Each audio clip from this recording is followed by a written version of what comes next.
بسم اللہ الرحمن الرحیم۔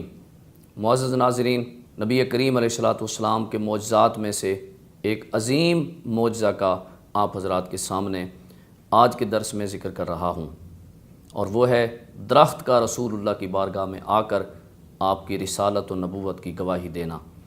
ایک عرابی نبی کریم علیہ السلام کی بارگاہ میں حاضر ہوئے اور کلمہ پڑھا، مسلمان ہو گئے۔ اس کے بعد عرض کرتے ہیں، یا رسول اللہ صلی اللہ علیہ وسلم، کوئی معجزہ دکھائیں تاکہ میرا ایمان اور پختہ ہو جائے، مضبوط ہو جائے۔ نبی کریم علیہ السلام نے فرمایا کہ تو کیا چاہتا ہے؟ عرض کی، یا رسول اللہ صلی اللہ علیہ وسلم، وہ جو سامنے درخت ہے اس درخت کو بلائیں، وہ آپ کی بارگاہ میں آئے اور وہ آپ کی رسالت و نبوت کی گواہی دے۔ نبی کریم علیہ السلام نے اس عرابی کو فرمایا، اس دیہاتی کو فرمایا کہ جا اور اس درخت کو جا کر کہہ کہ یا شجر رسول اللہ یدعو کا، اے درخت تجھے اللہ کے رسول بلا رہے ہیں۔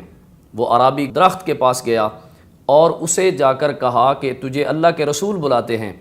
اس درخت نے جھولے لینے شروع کیے، اپنی جڑوں کو اکھیڑا اور زمین کو چیرتا ہوا رسول اللہ کی بارگاہ میں حاضر ہو گیا، اور اس درخت نے نبی پاک علیہ السلام کی رسالت و نبوت کی گواہی ان الفاظ میں دی، اشہد اللہ الہ الا اللہ و اشہد ان محمد الرسول اللہ۔ جب اس درخت نے یہ گواہی دی تو اس عرابی نے، اس دیہاتی نے حضور کی بارگاہ میں عرض کیا، حسبی حسبی یا رسول اللہ، مجھے اتنا ہی کافی ہے، حضور مجھے اتنا ہی کافی ہے۔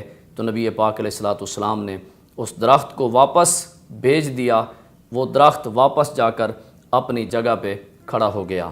حضور علیہ السلام کا کلمہ اور آپ کی رسالت اور نبوت کی گواہی نہ صرف انسانوں نے دی بلکہ درخت بھی رسول اللہ کو جانتے تھے، وہ بھی حضور علیہ السلام کا کلمہ پڑھتے تھے، کیونکہ آپ تمام مخلوقات کی طرف رسول بن کر تشریف لائے۔ حضور علیہ السلام نے فرمایا، ارسلت الی الخلق کافہ، مجھے تمام مخلوقات کی طرف رسول بنا کے بھیجا گیا۔ یہی وجہ تھی کہ نبی پاک علیہ السلام پر پتھر بھی درود و سلام بھیجتے رہے، درخت بھی کلمہ پڑھتے رہے۔ اگر میرے کریم آقا صلی اللہ علیہ وسلم نے سورج کو واپس بلایا تو سورج بھی غروب ہوا سورج واپس آ گیا عصر کے مقام پر۔ میرے کریم آقا صلی اللہ علیہ وسلم نے چاند کو اشارہ کیا تو چاند کے بھی ٹکڑے ہو گئے۔ ساری کائنات نے، ساری مخلوقات نے حضور علیہ السلام کا کلمہ پڑھا اور حضور تمام جہانوں کے لیے رحمت بن کر تشریف لائے۔